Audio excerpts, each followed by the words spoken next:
President Trump said. What now?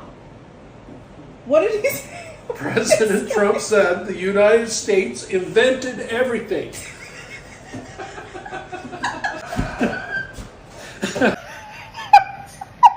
I can't. He's so egotistical. He's so unhinged.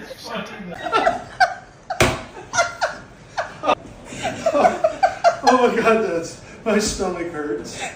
What is one word to describe the U.S.? I would say self-centered is probably what I'd use. Not necessarily in like a mean way. Okay. Because I think there are positive spins, but I can't think of a better word for it. But like Americans tend to view themselves as the default. When you're talking about something on an international scale or a global scale, they still view their standards as the default for things. But also like it comes in a positive way as well because they care a lot about like the way they live, whereas like British people are more willing to just keep calm and carry on, kind of just get through it. When you say default, what do you mean by default? As in like anytime you look at some sort of political talk online or something, if someone starts talking about the state of politics at a more global level, an American person is inevitably going to say no. But in the US, and it's like, okay, we're not talking about just the US. Okay. And it's always my way is the default. Exactly. It's because we live in a bubble, to be fair. But then we have to do our best to like look outside the US as Americans. It's like a lack of education that you then don't put any effort into overcoming. Americans have grown so inward-looking that most view the world only through the narrow lens of the United States. And this ignorance has become dangerous not only to themselves, but to every citizen who represents the country abroad. When you speak with many Americans, you quickly see they lack even the most basic knowledge of geography, history, or cultures outside their own borders, which leaves them easy prey for propaganda and blind nationalism. This isolationist mindset makes the rest of the world perceive Americans as arrogant and uninformed, a reputation that falls on all of them, even those who behave with respect and curiosity. The irony is that this ignorance is not accidental, but reinforced by a failing educational system that has long emphasized American exceptionalism over global awareness. The results are stark. According to the U.S. Department of Education, the average American adult reads at the level of a 7th to 8th grader, and nearly 54% of adults lack proficiency in literacy beyond basic tasks. This means the comprehension skills of many Americans are frozen at a child's level, making it nearly impossible for them to grasp nuance in world affairs or critically analyze the narratives fed to them. When a superpower's population cannot properly read or understand the wider world, the consequences ripple out. Foreign policy becomes reckless, stereotypes spread, and the world begins to view America less as a leader and more as a liability. Is anyone else struggling to reconcile with the fact that there's a significant portion of Americans who are just insane? In 2022 and 2023, the National Literacy Institute reported that 54% of U.S. adults have a literacy below 6th grade, meaning that they have a tough time reading and spelling words like flammable, institution, sympathetic, psychology, and also that 47 million Americans, or about 1 in 7, have a reading level below 5th grade and are functionally illiterate, and that 21% of them are illiterate. That's your reasoning. I'm going to just say this. I teach 7th grade. They are still performing on the 4th grade level. 7th grade English teacher here. I teach in Northern Houston, and I teach at one of the more affluent schools. When I tell you that these babies cannot read, they cannot write, and they cannot comprehend, I'm not being funny. I'm being dead serious. It doesn't exist. I have kids constantly asking me, how do I spell window? How do I spell important? How do I spell though? And they be serious. They're dead serious. I could ask them, who is the main character of your story? The story of 4-paragraph story we just read. Can't tell you. They don't know. They don't know. They don't know. It took us 4 weeks to get through how to answer a question in a complete sentence. One of the biggest hypocrisies that the world sees in Americans lies in their refusal to adapt to the cultures of the countries they visit, while at the same time demanding that anyone visiting the United States quickly conform to being American. The contradiction is glaring. America itself has no singular native culture. It is a patchwork of traditions, languages, foods, and values borrowed from every corner of the globe, where no one heritage can claim to be the authentic American identity. Yet when abroad, many Americans behave as if their way of living, speaking and eating should be universal, showing little patience for local norms or etiquette, often treating cultural differences as inconveniences rather than opportunities to learn. Meanwhile, tourists who step foot in America are immediately pressured to speak English, adopt American manners, tip like Americans, and quickly learn the do's and don'ts of American society.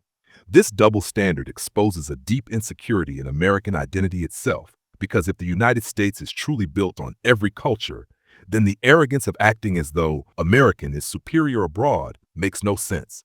Instead, it reveals that many Americans are not proud of the melting pot, but blind to it, clinging to a false sense of cultural ownership, while dismissing the very diversity that defines their own nation. This blindness is what frustrates the rest of the world, because respect for culture is a two-way street, and America cannot keep demanding what it refuses to give. What is it that an American did that made you generalize that all Americans are selfish and... I was at a restaurant with my friends, and this white American guy, mid-20s, completely wasted, tried to talk to us. We pretended not to speak English because he was kind of creepy. He went on to talk to the couple next to us, and he started complaining about the amount of immigrants around.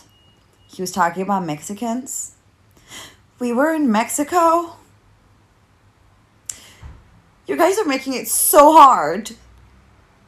Yo, why is it that when people from other countries like Brazil, Thailand, Japan, New Zealand, South Africa, Kenya, Turkey, Ireland, when they leave comments under my videos, they're always so nice. They're always like, hey, we love Mexico. We love Mexican culture. We love you guys. We love your food. We love Mexico. You guys are always welcome here. They're so nice. And then when I get people from the States, from the US comment on my posts, it's always like, this is America. We speak American. We don't speak Mexican here. We don't want immigrants. America is for Americans. We only speak English.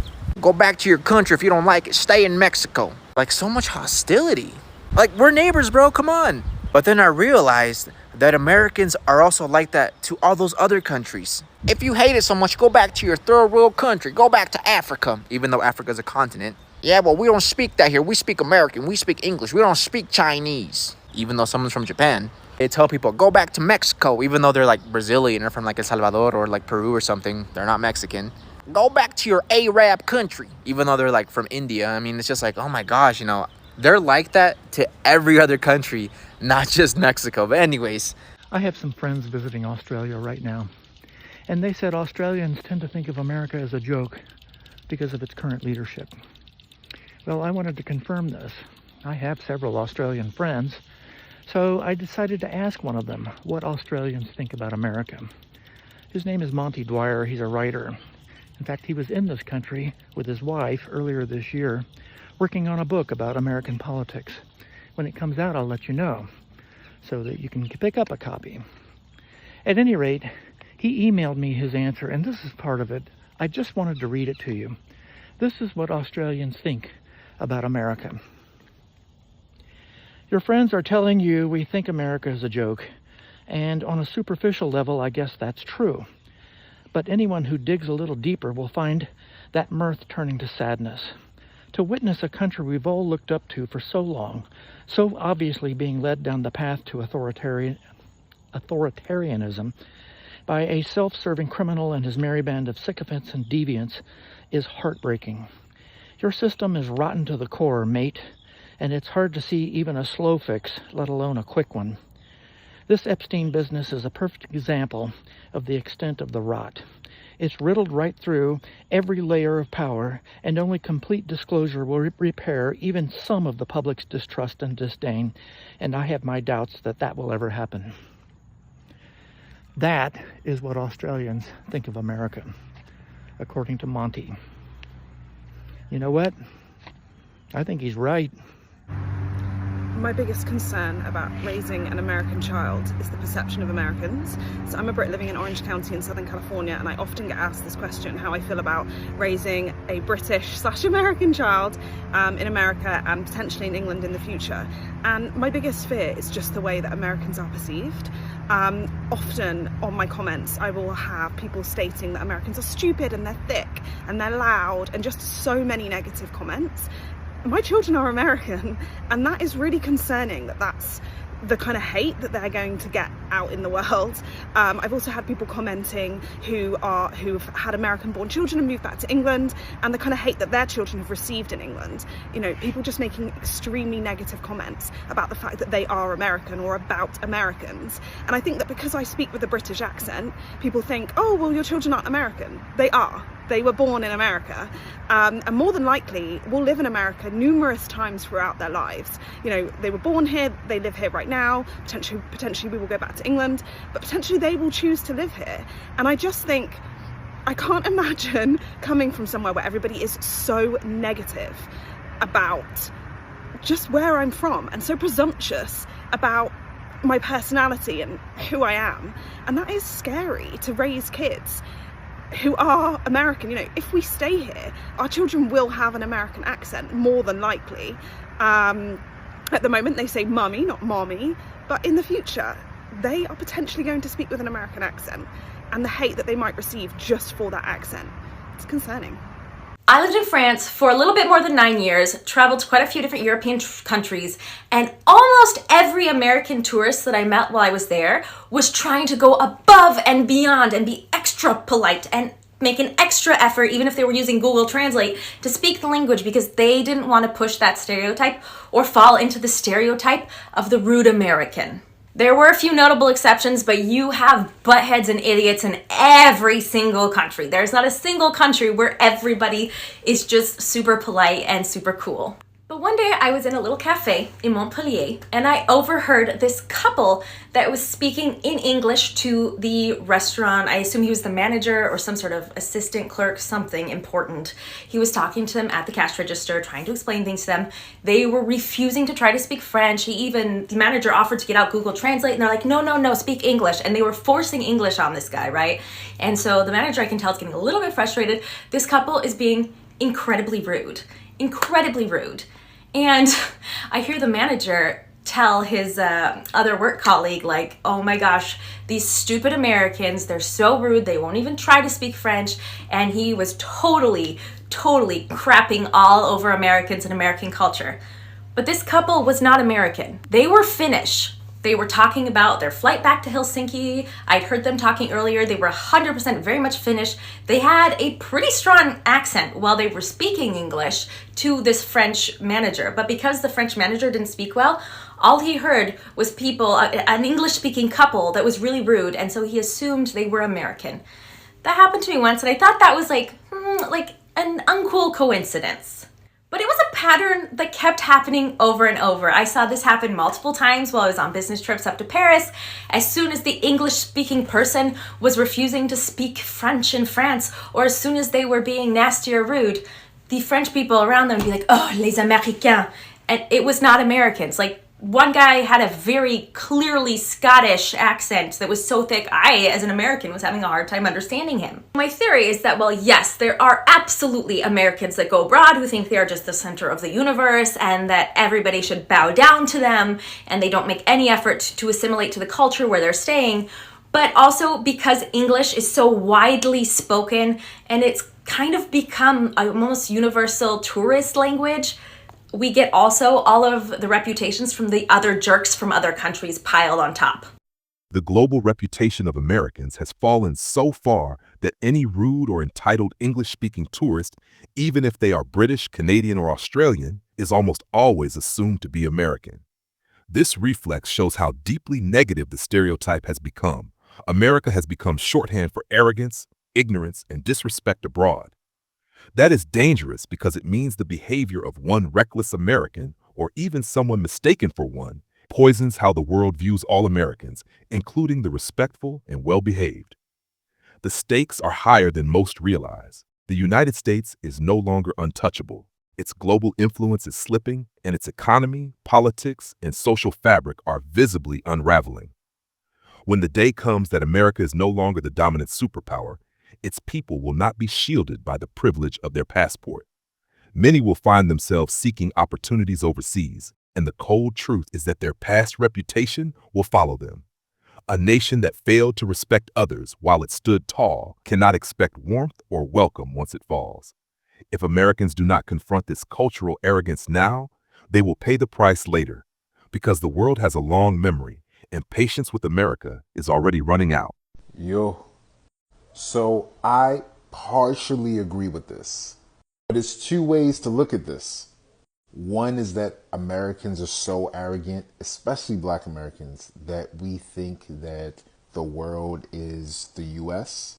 Or a lot of Black Americans just can't afford to travel like that, so they're not exposed to certain things. It's really a proximity thing. If you've never left your hood, if you never left your city, and you only have traveled domestically, of course you wouldn't know certain things. I didn't know about colored people until I lived in South Africa for 6 months. Now, granted, we have YouTube and things like that you can use to research, Google, right? But you have to be aware of something in the first place to even know what to research. So now that South Africa has Tyler to represent the colored community, it brings awareness, and then people can begin to educate themselves. This is the first time I've been abroad since the election, and I've lost count of how many times I've gotten that look of awe and sympathy that I get when I tell people I'm from the States. In the past few weeks, I've been to the UK, I've been to Lithuania, I've been to Latvia, I've been to Estonia, I've been to Sweden, I've been to Norway, I've been to Finland, I've been to the Åland Islands, and everywhere I go, I get the look. I have never been ashamed of my country. Never been ashamed of my country. I served it for 16 years. And what I've had to do over here, after the 5th or 6th or 7th conversation, I had to tell them, I'm from Canada. I can't even claim my own fucking country.